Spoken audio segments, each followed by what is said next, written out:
2021 সাল এরকমই একটি বিধানসভা নির্বাচনের পরের দিন যখন সারা রাজ্যে সবুজ আবিরে মেতে উঠেছিলেন মানুষ, ঠিক সেই সময় দুর্গাপুর পূর্ব বিধানসভা কেন্দ্রের একজন শিক্ষক, তার পরিবার সম্পূর্ণ ছিল আতঙ্কের মধ্যে। কি ঘটেছিল সেই বিষয়ে আমরা জেনে নেব সেই শিক্ষক মশাইয়ের কাছ থেকে সেই দিনকার ঘটনা।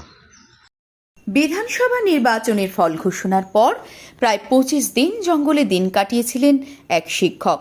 তার অপরাধ, তিনি বিজেপিকে সমর্থন করেন। সালটা 2021। ঠিক এই রকম একটি বিধানসভা নির্বাচনের ফল ঘোষণার পর তৃণমূল কর্মীদের দ্বারা আক্রান্ত হন এবং বাধ্য হন বসত বাড়ি ছাড়তে।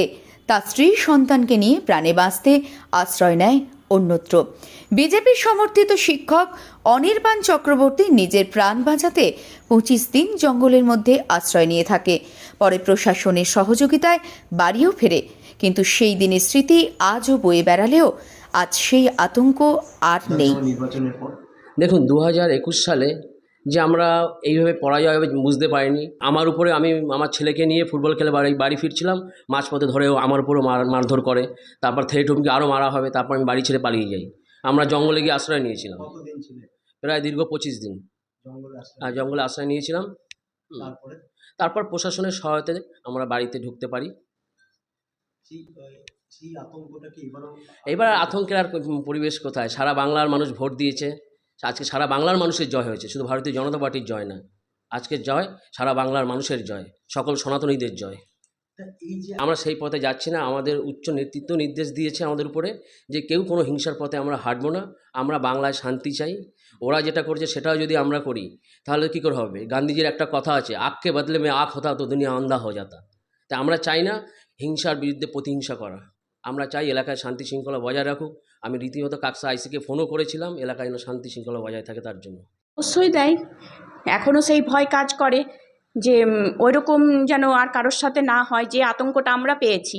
মানে আমার স্বামীকে ঘর ছেড়ে চলে যেতে হলো, আমি আমার ছেলেকে নিয়ে বাপের বাড়ি চলে গেলাম, আমার স্বামী ভয়ে চলে গেল, মানে প্রাণের ভয়ে। হ্যাঁ, না সেটা জানি না, জঙ্গল টঙ্গলে কোথাও একটা লুকিয়েছিল প্রাণের ভয়ে।